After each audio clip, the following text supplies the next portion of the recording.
Hey guys, it's Mike. Wanted to talk to you about something pretty important today. Not that my other videos aren't important, it's just this one has more of a serious tone to it.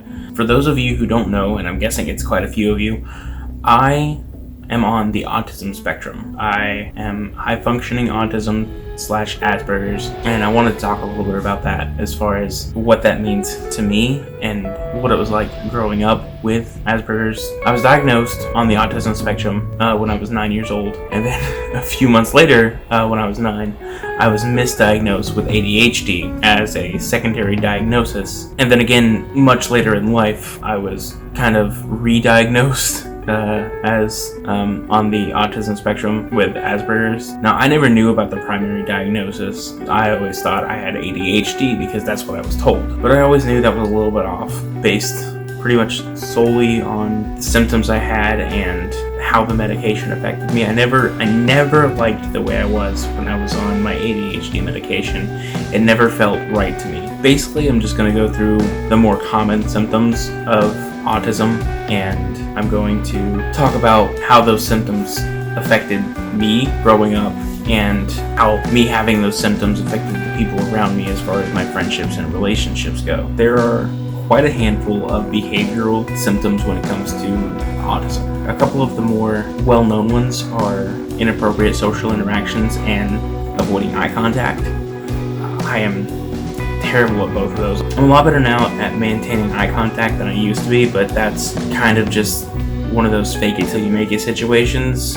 Working in retail and customer service, I'm not going to say it makes it easier, but it teaches you how to fake looking people in the eye well enough to where it actually seems like you're looking people in the eye. I grew up in the South, where eye contact is a huge sign of respect, and if you're not looking someone in the eye when you talk to them, you're not respecting them. That was really hard for me to deal with growing up, just because it was so hard for me to make eye contact with people, and I never knew why. I thought I was just socially awkward or things like that. And as far as inappropriate social behavior, I was the most socially awkward kid. I still am the most socially awkward kid. I'm that weird kid on the back of the bus that makes the jokes that no one understands and talks about the weirdest things that no one gets. I was always kind of acting out for attention. I would do things that would get me noticed, not necessarily for the right reasons, but because I was lonely. I was a lonely kid. I wanted friends. I was like, if I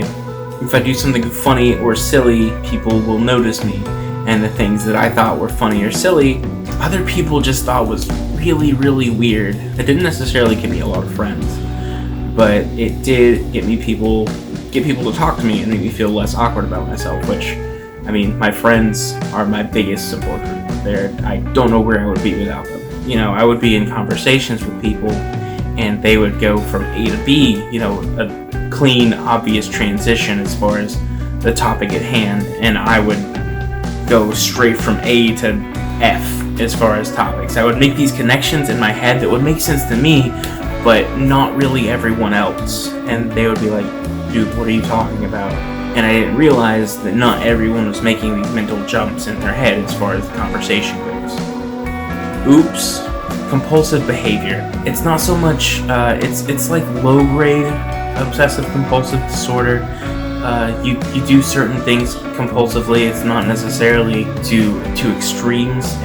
But I used to have things a certain way. Like I would do things a certain way. Like I would get home from school and I had like a little mini set schedule, and if that went off, I know a lot of kids, they will, something's not going their way, they'll throw a tantrum, but that's normal childhood. But if something on my little set plan, not necessarily something major, just something minor changed, and I didn't have time to process it before it happened, I would just shut down. I'm not saying I had a tantrum, I'm not saying I had a meltdown. I would flatline, as far as I would be despondent, monotone, just completely unreachable as far as personality goes. I didn't know how to cope, so I just shut everything off. Impulsivity. This one, I think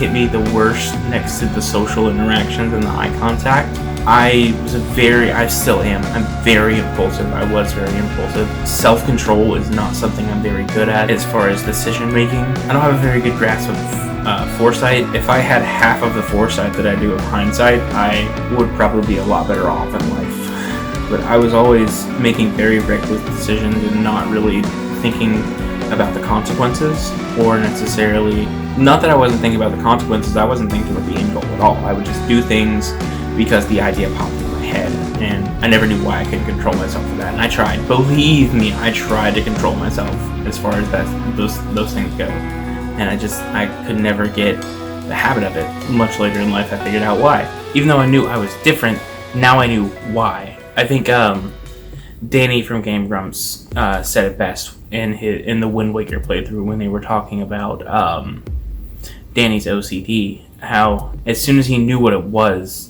and he knew that it had a name, he had a point to fight it. And that's what I felt.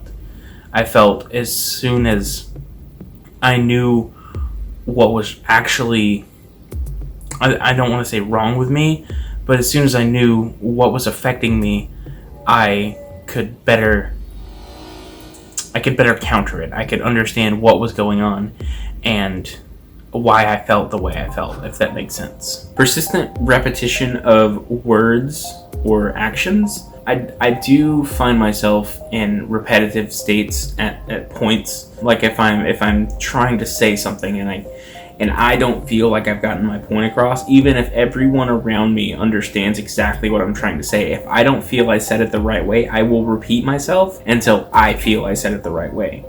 That gets really annoying, and it kind of also plays back to the compulsive behavior.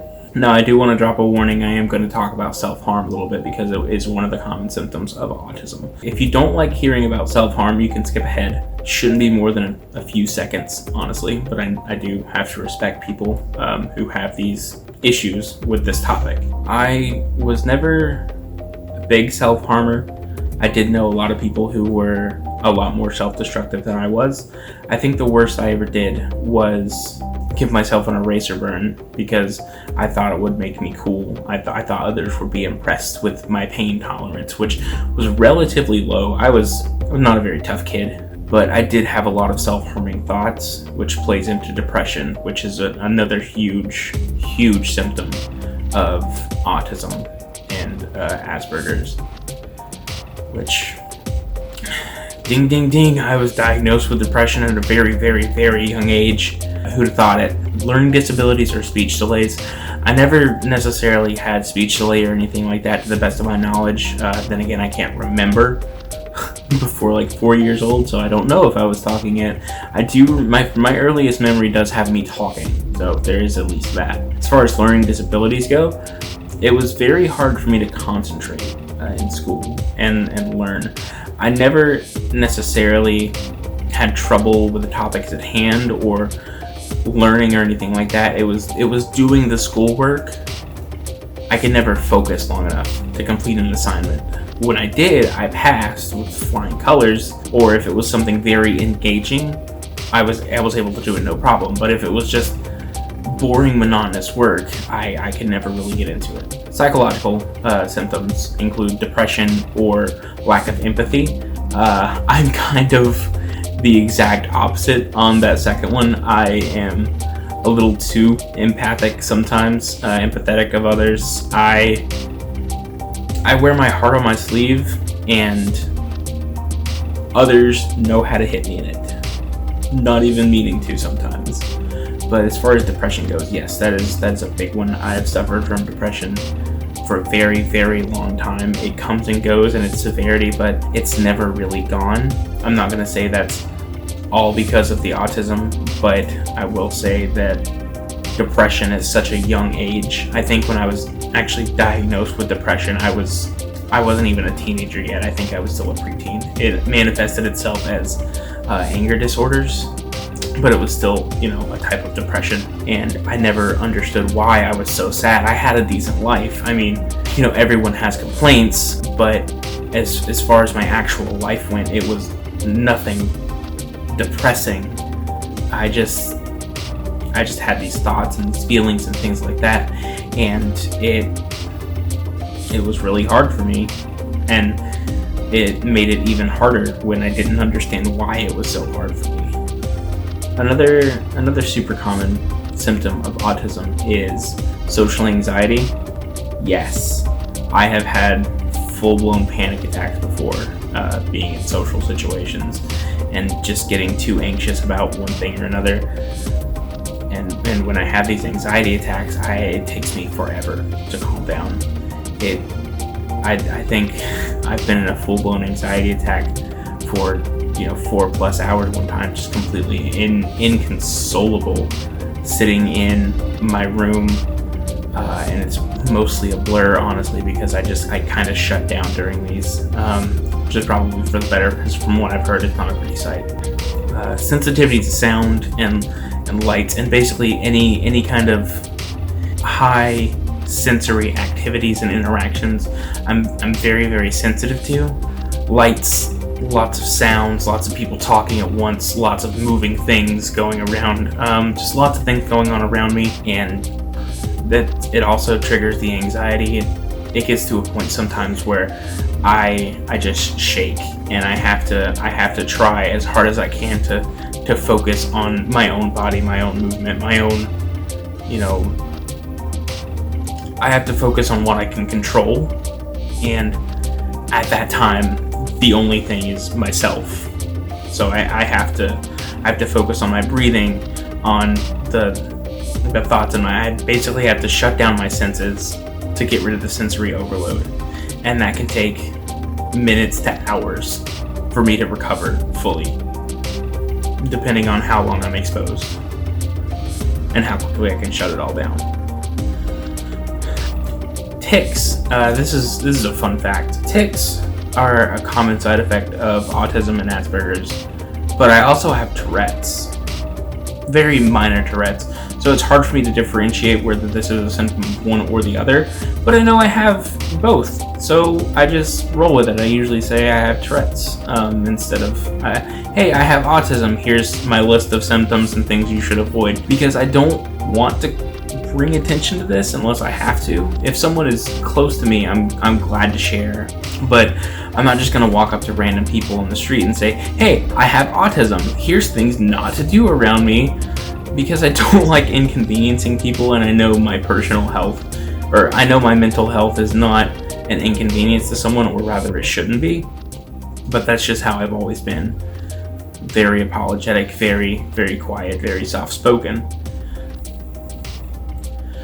And I guess that's one of the reasons I wanted to start this channel, is so I could inform people and help people understand things, whether it be themselves or technology or mechanics or anything like that. Just anything that I know about, I want to share my knowledge with, just because of how I know a lot of people my age aren't exposed to these types of things. I've been a mechanic, I've been a contractor, I'm in IT, I've been building computers since I was a child. There's a lot of things I know about that not everyone will, and not everyone can relate to the other people that are trying to teach these things and trying to get people to understand. I feel like I'm a pretty relatable person, and I want people to be the best thems that they can be, and if they want to improve themselves in whatever way they see as improvement, I want to try and help people with that. So yeah, my name is Michael, and I have autism. Thank you.